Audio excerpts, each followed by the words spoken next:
Okay. I get what this is.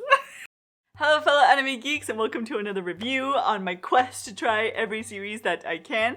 I've got a manga adaptation for you guys today and my usual 4 questions that they're ready for Kaijin Kaihatsu-bu no Kuroitsu-san, or Miss Kuroitsu of the Monster Development Department on Crunchy. The Mal genre tags are comedy and fantasy, and this is most definitely a comedy. Fantasy is being used in its blanket genre terminology here, but more specifically this deals with superheroes and monsters. I can't for sure tell you the specific comedic subset for this because, try as I might, I couldn't really find much English information on the source magazine Comic Meteor, but the comedy did feel shonen-like, and judging by some of the perviness of the cover art from said magazine, this makes me think it's maybe a seinen? I would also like to add slice of life as a genre because, much like Rikei, which is from the same manga magazine by the way, Kuroitsu-san starts with a very hilarious situation, but it does slow down to a more slice of life pace.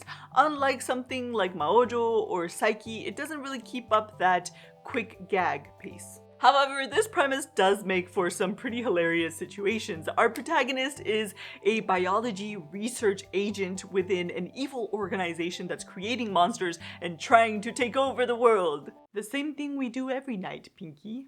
Except they're actually a pretty harmonious, decent company with good values and a culture that promotes their employees' well-being. They're kind of like the bad guy in that old type of anime where he really just wanted to fight with the protagonist, but you know that if worse came to worse, he would actually fight alongside him to defeat the real evil bad guy because he doesn't want him to die before he can defeat him. Oh, and they can create sentient life. Let's just go with it. Similar to Hozuki, where you can see all of the staffing and bureaucratic problems in hell, if you accept Kuroitsu-san's premise, there's actually a lot of funny things to explore. What if an evil organization was actually understaffed? Can our hero make it to his shift on time?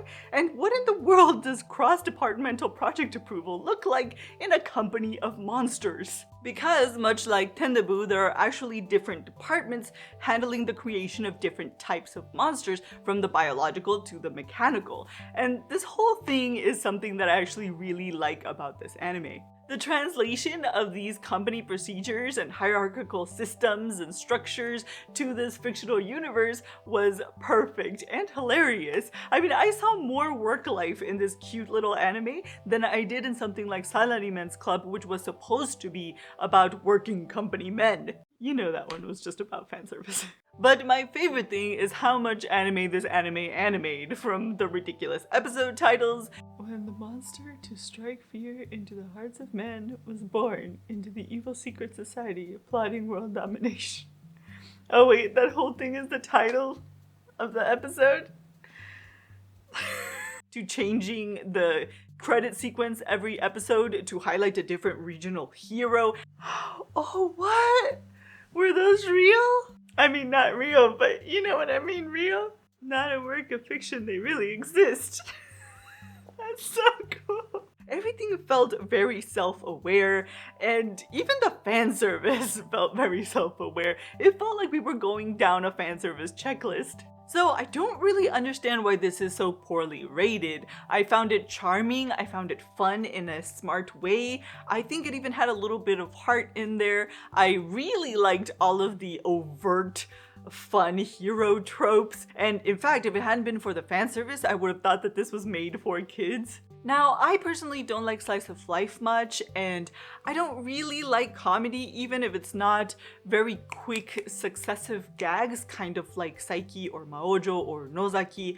But I do think that this is actually very worthwhile if you like slice of life comedy. I even enjoyed it more than something like Dragon Ie, where it was more calm and more soothing and maybe a little bit more cutesy. I found Kuroitsu-san's humor to be more intelligent and consistent. And on that note, I'll catch you in the next video. Right, Henshin!